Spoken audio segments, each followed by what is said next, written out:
Hi, boys and girls. In this video today, we're going to talk about the virtue of humility. Okay, now what is humility? Well, when people think of humility, they usually think of getting stepped on, getting mocked. Maybe you think of a person, maybe you think of Quasimodo from the movie Notre Dame, where people are throwing tomatoes at him, right?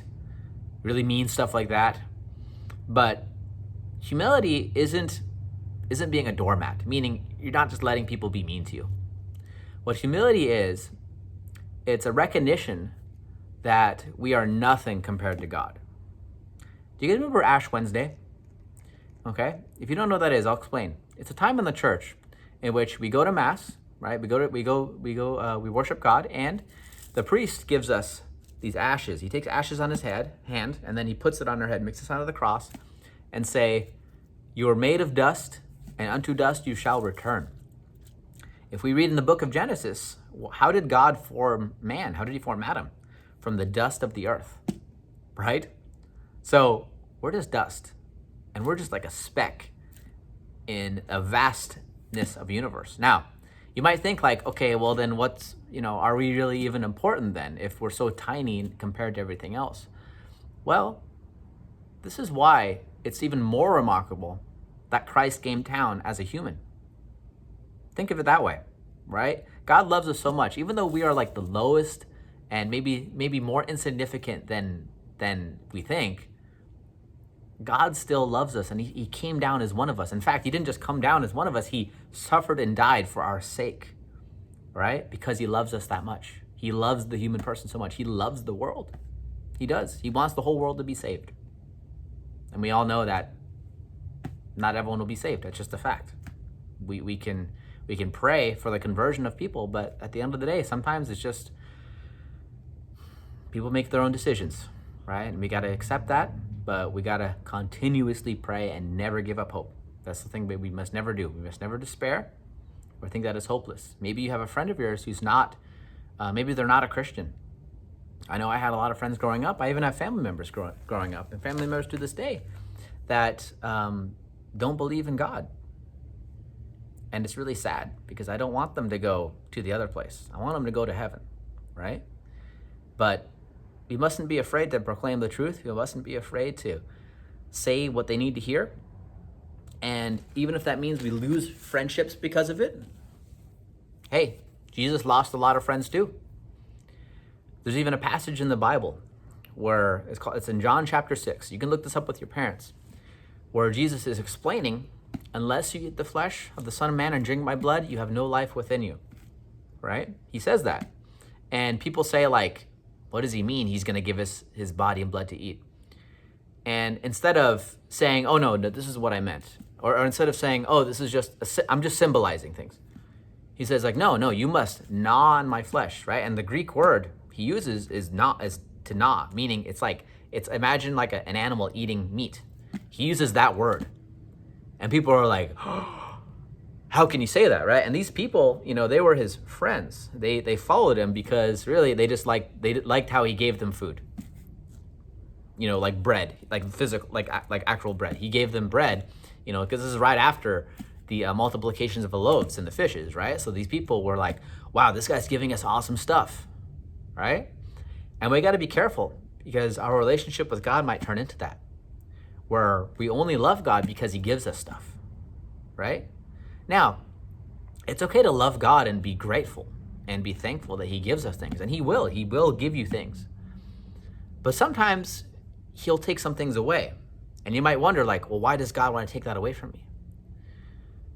Anything that you lose in this life, you're going to get tenfold, 100-fold, infinitely better in the next life. So whenever a tragedy happens to you, and I've had a lot that's happened in my life. I've had a lot of bad things happen. A lot of good things happen, but I've had bad things happen too. You got to remind yourself that, okay, if God is taking this away, he has something way better in mind. Way better in mind. And sometimes we can't see it. We won't see it in this lifetime. Sometimes we do see it. There's been plenty of times in my life, and you're going to experience this too growing up, where God's going to take something away, and then years later, you're going to be like, wow, I'm so glad God took that away. Right? I'm so glad. And that's the way it is. Now, going back to the explanation, right? He says, unless you eat the flesh and drink my blood, you'll have no life within you, right? And people left him. People didn't like him because he was just stating the truth. And in fact, when the apostles were around him, right, who spoke up? Peter. St. Peter said, Lord, to whom we can go, right? So being humble and having humility is recognizing our littleness before God, all right? Our littleness compared to the immense majesty that he has. Now, here's the thing. This will give you confidence. The world might tell you that in order to be confident, you have to believe in yourself all the time, right? And you might have seen me talk about this on this channel, and I'll be honest with you, I don't really agree with that anymore, right? Believing in yourself is good, but only if you believe that Christ strengthens you, not yourself, right? We're individuals, yes. We have our own will, we have our intellect. But we would cease to exist from this earth if God, if God didn't allow it. God allowed you and I to exist on this planet. We don't deserve to be here, right? We don't deserve to go to heaven. We don't merit that.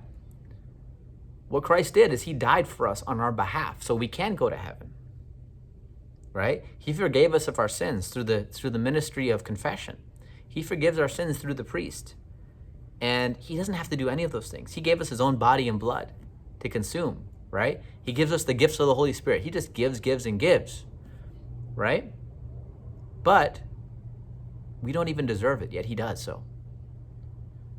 So if God himself did that, how much more should we do that for other people, right? And he did that to set an example, including the washing of the feet, right? You might be wondering, like, why did Jesus have to put on a towel and wash the feet of his apostles, right? He's God. Why does he have to do that? Well, the reason why he did that is because he wanted to show that, look, I'm above all of you, right? I'm above all of you guys. I'm the king of the universe.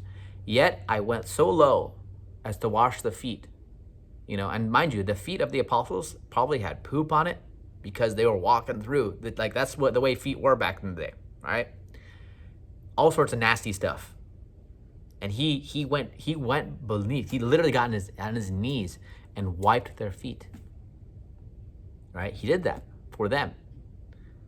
So how much more should we do that for other people? How much more should we deal with the things that bother us about other people, and to be patient with them and to love them regardless, right?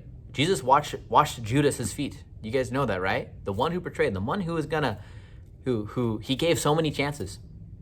If you look at Genesis, right, and you see when Adam and Eve took the fruit, and you see God asks them 3 questions. He says, where are you? Who told you? Right? And why, right? He didn't just condemn them right away. He gave them opportunities to repent, right? And Jesus did that with Judas as well. And unfortunately, Judas didn't do that, right? He didn't do that. Now, for Peter, he did do that, right? Because Peter made the decision to, even though he sinned, even though he turned his back on the Lord, he came back to him.